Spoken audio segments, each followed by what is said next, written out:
Good afternoon, ladies and gentlemen. This is Frederick Sapone bringing you another edition of the Easy Living Podcast. And with me this afternoon is my co-host, Alfie from Luton, England. Good afternoon, Alfie. How are you doing?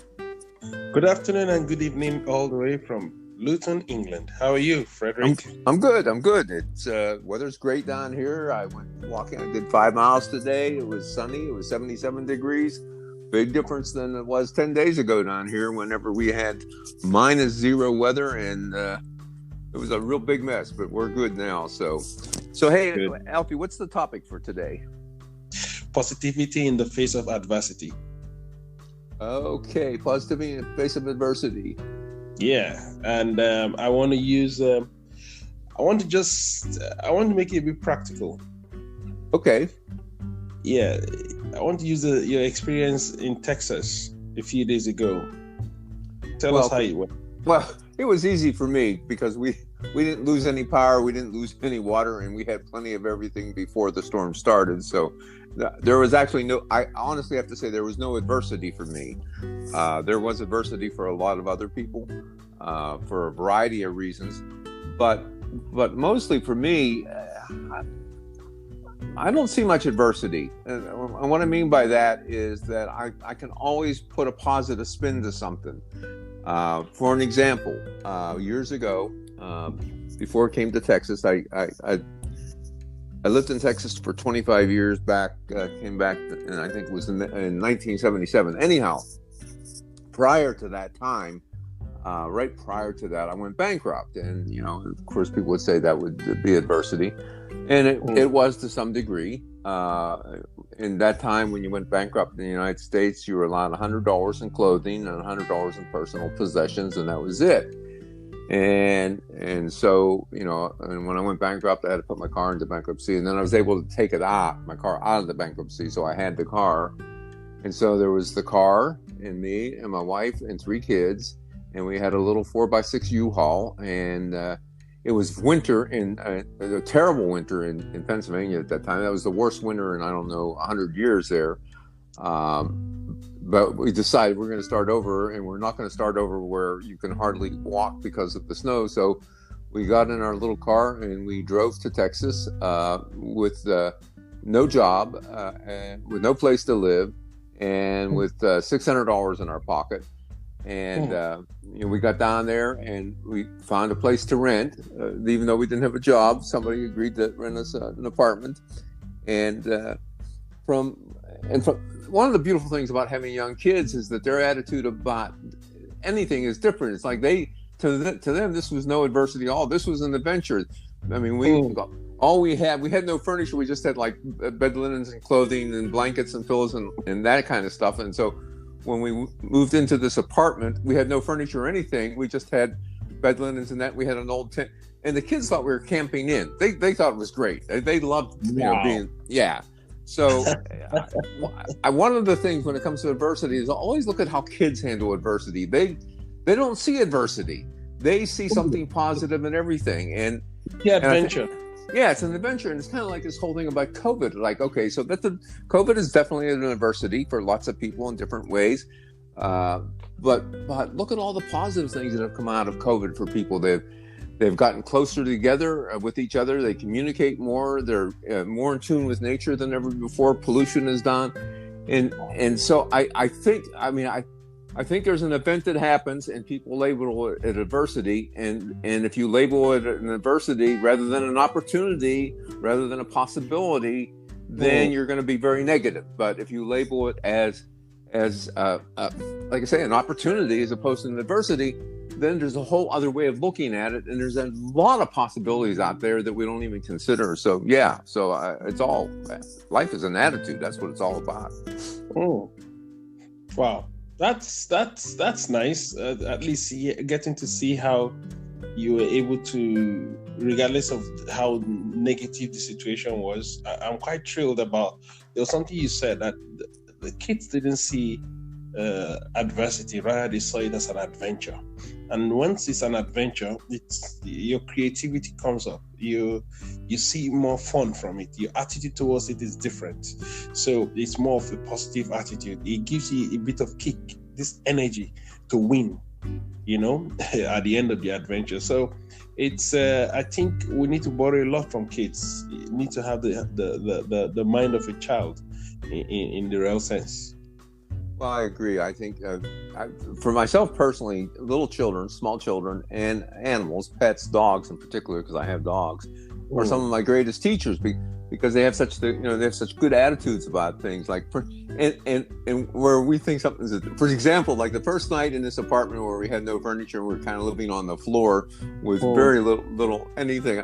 I was walking back. I was in my bare feet and I was walking from the front of the apartment to the back, and as I got back towards the back there, I felt something sting my toe, my big toe, and I looked down and it was a scorpion. Wow! And of course, it scared me, But my kids looked at it and they said, "Oh, look, Daddy bought us a new pet." No, it was not a new pet. It was not a pet. It was something. And it's like they're all excited about it. Can we keep it, Daddy? Can we keep it? And I said, "No, you can't keep it."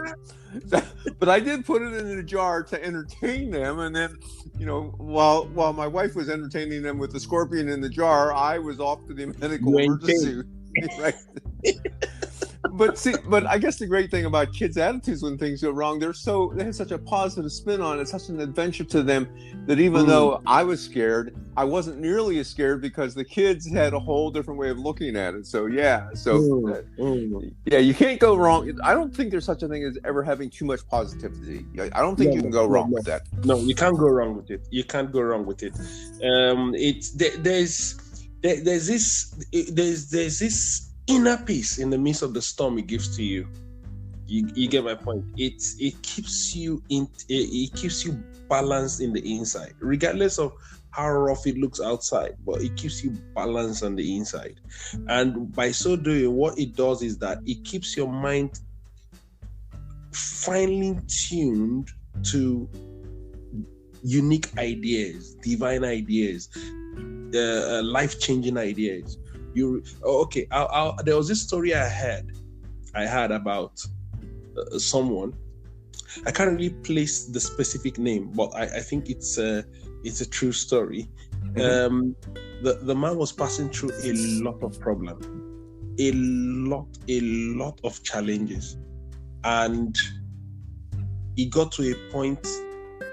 He out of frustration, he decided to put down his journal, just his experience, and he titled it Hunger. I think the title of the book also he wrote was Hunger. That's what I heard. And that book turned out to be a bestseller. You get it? So if he had not sat, so even in the midst of the challenge, just to say, okay, at least I've tried businesses, I've tried this, it didn't work. Okay, let me put this down. It took an inner peace of mind to put that book, that item down. There's another very known wealthy man. He's also a speaker, Peter Daniels in Australia. In one case, he tried first of all, he went to school, and when they were asking all the kids what did he want to study, he said he wanted to be is he a bricklayer or a plumber? I think bricklayer. Okay. And the teacher looked at him and said he's going to be a failure, use negative words for him and stuff like that. I think it's an American author that wrote that book, The Power of Focus, by Jack Canfield and Mark Victor Hansen. They wrote that book where the story was written. Yes. So and Peter Daniels got married later on, tried how many businesses, they all failed.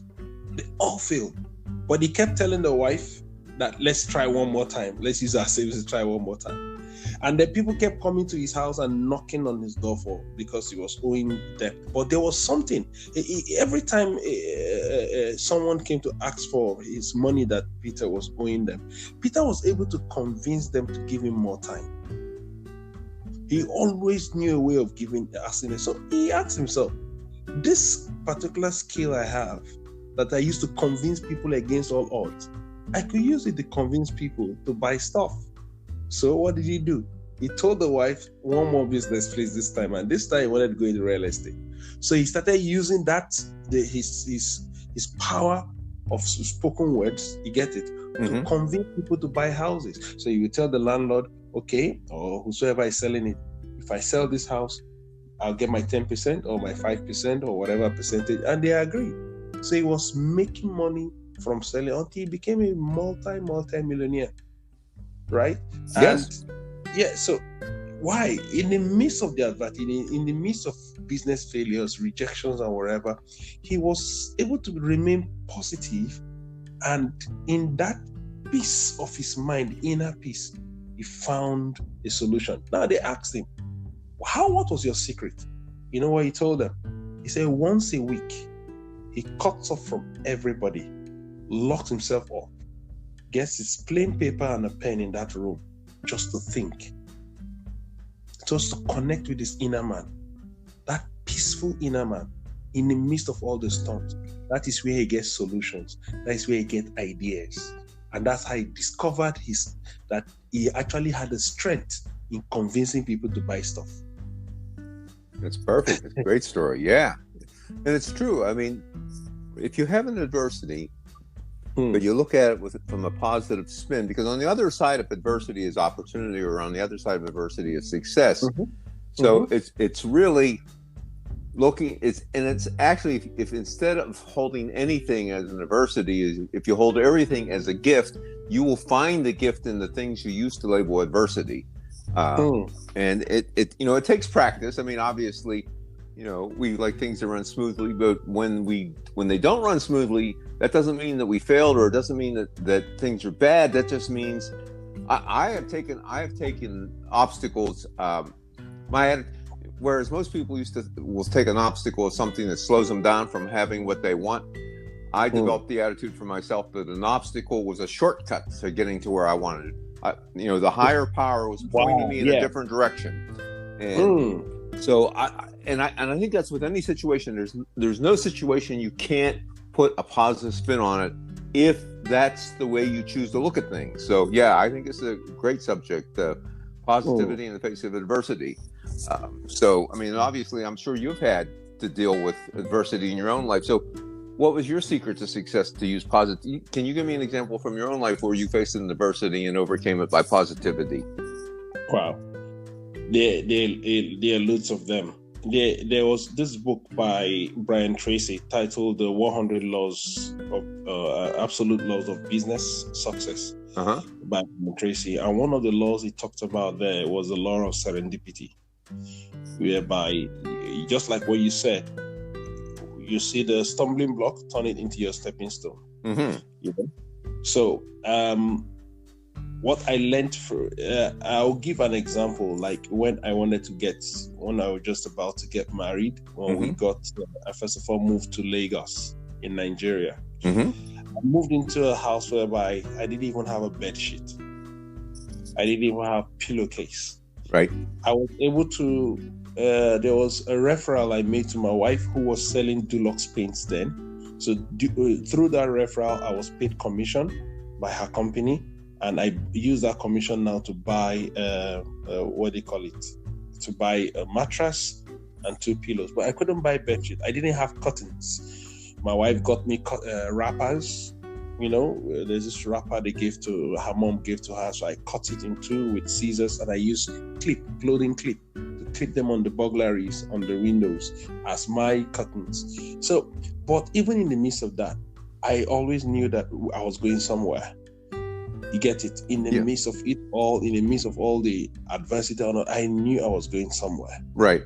Today, here am I with my wife, the same lady. In fact, the first attempt we made to get married, the pastors we spoke to, the immediate pastor who was pastoring me then, he called 2 others, and the first question they asked my wife in front of me was that, do you think this guy can take care of you? Do you think he can put food in the plate for you to eat? And my wife felt so embarrassed as a young lady, and she started crying. And the young man told me, don't bother to go and see this lady's family. Don't go and embarrass yourself there.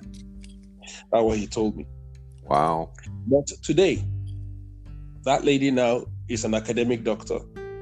And who was the person that God used to help her to get there? I didn't just put food. on the plate for her, I also trained her, master's degree, trained her, doctorate degree. So that's today she's an academic doctor, and I'm still pursuing my career. She's still doing it. And most time we'll sit down and look at that. We realize that I think that particular meeting was a way of challenging us and the God we serve to succeed, regardless of the adversity, regardless of the fact that people did not believe in it. Then we chose to succeed, and today is a different story entirely. So yeah, it's a great story. That's true. That's true. Sometimes people situations challenge us, and we can either roll over and play dead, or we can say, okay, fine, I'll show you, and then we go about doing what we have to do to overcome that adversity and to succeed. And it was a great podcast for today. We want to wrap it up now. We're at the 15-minute mark, and as our listeners know, we like to keep them short, sweet, and full of a lot of energy, which we do. So I want to thank you, Alfie, for bringing this topic to the show today. It was a great topic. I think people are really going to like it. And I want to, you're quite welcome. And I want to tell our listeners that until we talk to you again, we want you to take very good care of yourself for us, and we will do the same for you. And this is Frederick Zappone from Texas saying bye-bye for now. And on the other end, we have Alfred from Luton saying stay positive. All right. Bye-bye. Have a good day. Bye-bye. Bye-bye.